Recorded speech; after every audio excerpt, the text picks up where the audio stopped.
चंद्रवंशी एक एक हो जाता है, मुरली में कहा जाता है। हाँ, लेकिन कैसे होता है? कैसे होता है? क्योंकि सूर्यवंशी अपन को ज्यादा ऊंचा समझते हैं या चंद्रवंशी अपन को ज्यादा ऊंचा समझते हैं?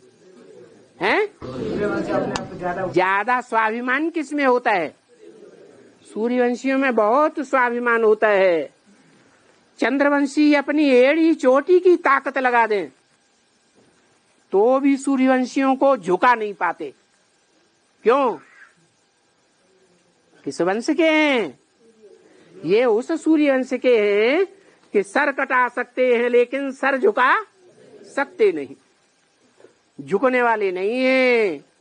इसलिए बताया है मुरली में, राधा चंद्रवंश की और कृष्ण सूर्यवंश का। सूर्यवंश तो बड़े कुल का ठहरा। सूर्य बड़ा या चंद्र बड़ा? सूर्य तो बड़े कुल का ठहरा। वो तो नीचे घराने में जा ना सके, नाक रगड़ ना सके। रगड़ेगा? हैं? नहीं रगड़ सकता। इसलिए चलन है आज भी, मुसलमान होंगे तो मंगनी करने जाएंगे लड़की की। क्या मुसलमान क्या करते हैं? कन्या की मांगनी करने जाते हैं, तुम हमें अपने बच्चे के लिए कन्या दे दो। लेकिन जो पक्के ब्राह्मण होते हैं वो कन्या मांगने नहीं जाते हैं, कन्या दान लेते हैं घर बैठे, या मांगने जाते हैं? और नेपाल में तो कन्या मांगने जाते हैं। कन्या मांगने जाते हैं। आज कौन सा युग है?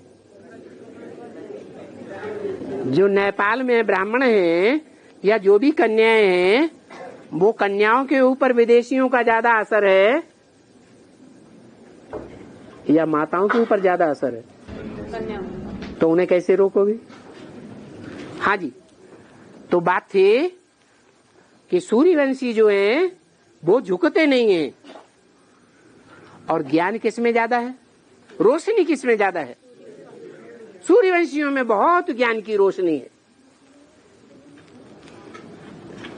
तो ज्ञान से ज्यादा बड़ी चीज, श्रेष्ठ चीज दुनिया में कुछ नहीं होती है, क्योंकि ये ईश्वर की दी हुई चीज है। इसलिए गीता में भी कहा है, नहीं ज्ञान सदसम पवित्रम मिह विद्यते। भले चंद्रवंश से कन्या आती है, लक्ष्मी बनती है, लेकिन उसको भी ज्ञान कहाँ से मिलता है? नारायण से मिलता है।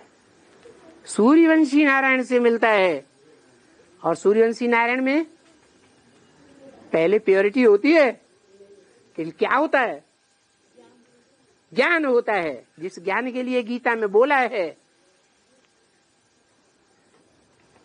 क्या बोला? नहीं ज्ञान सदसम पवित्रम इह विद्यते। इस संसार में ज्ञान से जास्ती पवित्र कोई चीज है ही नहीं। कन्या की पवित्रता भी, अगर ज्ञानी है 100%, जानकार है, तो कोई भी कन्या की पवित्रता भी इतनी श्रेष्ठ नहीं हो सकती जितना ईश्वर का दिया हुआ ज्ञान श्रेष्ठ है। इसलिए सूर्यवंशी तो झुकने वाले नहीं। तो मुरली में बोला है, चंद्रवंशी राधा को कृष्ण के गार्डन में मिलने के लिए आना पड़ता है।